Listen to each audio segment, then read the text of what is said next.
nowadays we're so used to watch very repetitive horror movies. Even though the titles might be different, they look like a copy and paste of each other. They're almost like the same movie, and even like the titles are not that different anymore. It's almost like pick a random horror related thing and then pick a random word and then you have your title. They don't even try to improve on that. I think that horror and action right now are basically the fast fashion of movies, in the sense of it's more about quantity than quality. It's basically about keep making them make more and more and more and more, and they keep doing the same things using the same formulas, and that sucks. So when this movie that I'm going to talk about today got announced, I got very excited because I saw it like an opportunity to have something different. It seemed like a very original idea, very out of the box of what we are normally watching in horror movies.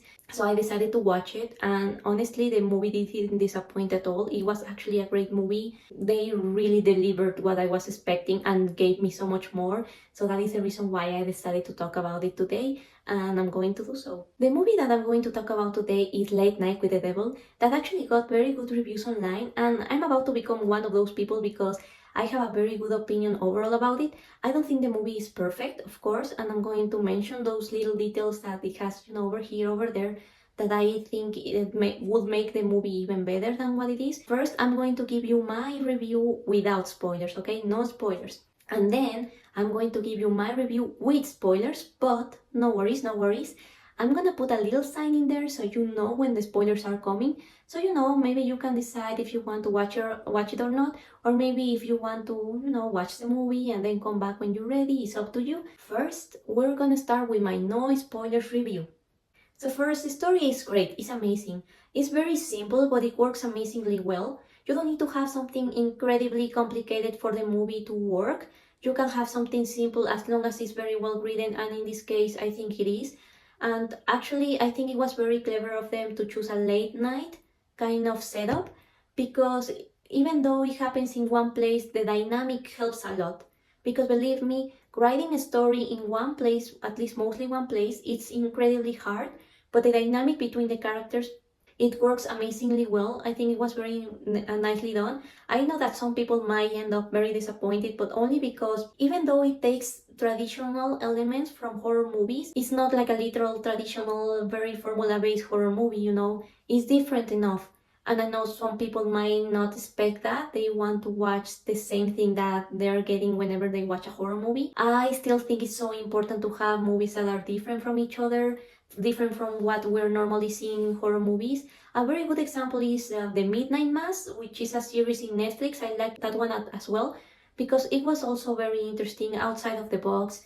And if we're even going to a different genre, Everything Everywhere All at Once is an amazing movie. I think one of my favorite ones. One of the best movies I have seen in a long time. And it's basically an action movie, but they didn't need to have a bald man hanging on a helicopter for it to be amazing, One of the biggest misconceptions that people have about genres in general, any genre, not only horror, is the fact that there's a box, right? And they need to fit in there, otherwise they are not horror, they are not comedy, they are not action. But that is not the case. I don't see genres as a box. I see them as a guide, as a map that is gonna help you out. I don't think it should be like, oh, well, I have this idea and it's supposed to be horror, but it doesn't fit on that box, so I guess it's not horror anymore, on what people would expect 100%.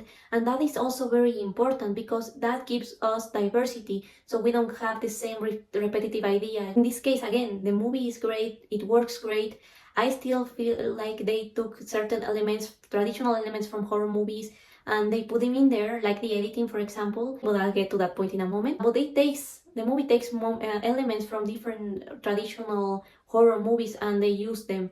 So I know they use them to satisfy, your craving of having these traditional horror movies, so you get a little bit of that taste. Overall, visually, I do feel like you're watching a 70s show, but remastered, it looks prettier. It doesn't look exactly as a video quality of that time, but there's a few moments when they change this, both through cinematography and the editing, that it feels more like a movie more than a 70s late night show. It kind of bothered me a little bit. Not so much for me to change my overall opinion of the movie, because again, I really, really liked it and I still feel like it works great. But I was kind of like, I wish they didn't make that choice. But you know, as a filmmaker, you always have to make choices. When you take a path, you basically deny the other one. That's how it works. Here you have two choices. Either you go completely 90s late night show, or you give that, but at the same time, a little bit of movie, you know? You want to make the audience feel the same way they feel when they watch a movie. So that's probably the reason why they decided to do this. In this case, they went for this route, and on my perception, I wouldn't have done it, but I do understand their train of thought. And that being said, this is the moment where the spoilers are going to start. So as I was telling you before, I wasn't a big fan of a few decisions that they took about the movie visually speaking. One of them being the backstage footage, because as they told us, it was supposed to be footage, but it doesn't look like 70s video quality, you know, it looks very modern to me. I didn't mind the black and white. Actually, I do understand why they did it like that, because it helps you look at the difference of the backstage and the stage footage, so you can like tell them apart. I mean, it's very obvious behind the black and white and the color, of course, but it helps you to separate them even more. But what I didn't like is that it looks modern to be footage from the 70s. I didn't mind enough to change my overall opinion of the movie, but it was a little bit of, you know, like something that I would like to change. Also, the editing. There's a few moments, especially when the possession happens of the girl and the chair levitation and all of that, that part of the movie, where the editing becomes faster. First of all, it's definitely not from the 70s late night show, okay? You'll never see that kind of quick editing on that type of show. But not only that, it looks like a very traditional like ingredient of more formula-based horror movies, you know. So that is one of the elements that I was talking to you about before. I think the reason why they did this very fast editing on that part is basically because they wanted the audience to feel like they are actually watching a horror movie. I still feel like it wasn't completely necessary. I would have rather to have just very traditional 70s late night show, both editing and visuals, only that. But I still feel like it works. I don't mind. I do understand their train of thought and why they thought it was important to do so.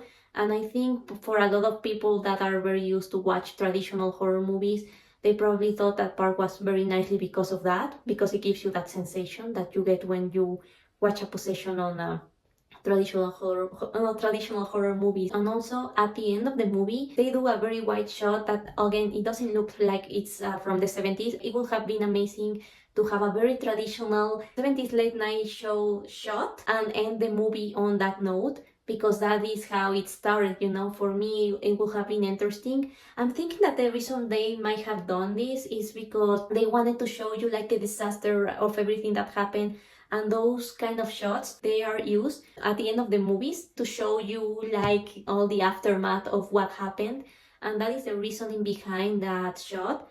But for me, it would have been very interesting to watch the ending, like the end to be like very 70s late night show footage, like a shot from that TV show. I think that would have done it more interesting. But again, I understand their train of thought, their reasoning, and I think it works for what they were intending. But I think this works very nicely in the oniric sequence. As I told you before, the story is great, it's fantastic, but one complaint I do have that I wasn't a big fan of is that at the beginning of the movie, they reveal us that the protagonist is part of a mysterious group, and later his wife died of lung cancer, even though she never smoked. And when I watched that, I was like, the protagonist joined a cult. So at the end of the movie, I wasn't completely surprised when we completely watched that he was indeed on a cult, because it was already very obvious, you know, and I wasn't a big fan of that. I think they could have hid it like until that moment. And even like there's a moment when the girl is possessed by this devil that she mentioned something like, oh, but we already met before, don't act a fool, you know who I am, you know me, something like that she says. And that works amazingly, because if they didn't show us that before, we will be like, oh, so they know each other, how? And then we have the big reveal of, oh, he was on a cult. But again, honestly, like I already knew he was on a cult, so it wasn't a huge like shock to me. And I think the movie will be better if that wasn't the case.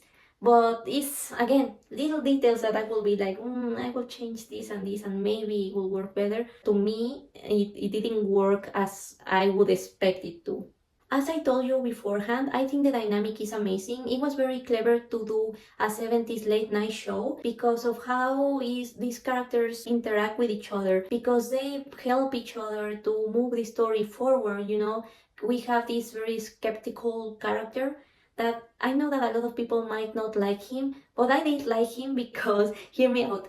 So basically he's very, you know, theatrical, exaggerated, very, you know, this kind of person. And it's very ironic because he is like, oh, these people, these paranormal people, they are scam artists. That is what they are. They like to, you know, be dramatic and do these things and, you know, fool people because they are naive. And he is like that. And that is the irony on it, because he is the one that acts like that. He is the one that is theatrical and all this. And even at the end, what is funny is that he ended up being the one that was in the wrong, not the other people. So I see the importance on this kind of character, you know, because he helped push the limits. Also the protagonist, of course. Both characters help push and push more. Basically, we as an audience already know that if they keep pushing it, something bad is going to happen. And they keep pushing the limit even if they aren't supposed to do so. And this character is a big part of this as well, the protagonist. I also have to admit that I did like the final form, if you want to call it like that, of the entity, because I haven't seen something like that before, you know. I felt like it was very different, and mostly I feel like it was necessary because we had already seen the traditional possessed little girl. We watched that beforehand, like in the possession scene when the chair floats and all of that. We already watched that, so for me, watching like a final form, like it was a final boss, it was important because it's like the biggest consequence. You push the limit so much that we got to this point. The worst thing that could have happened, it happened. So it was important to watch something like incredibly weird, something like very paranormal. And also the reason why I liked it, I don't know if I'm wrong on this one, but I felt like it was out of another era, you know. That creature transformed, it looked like it didn't belong there, if that makes sense.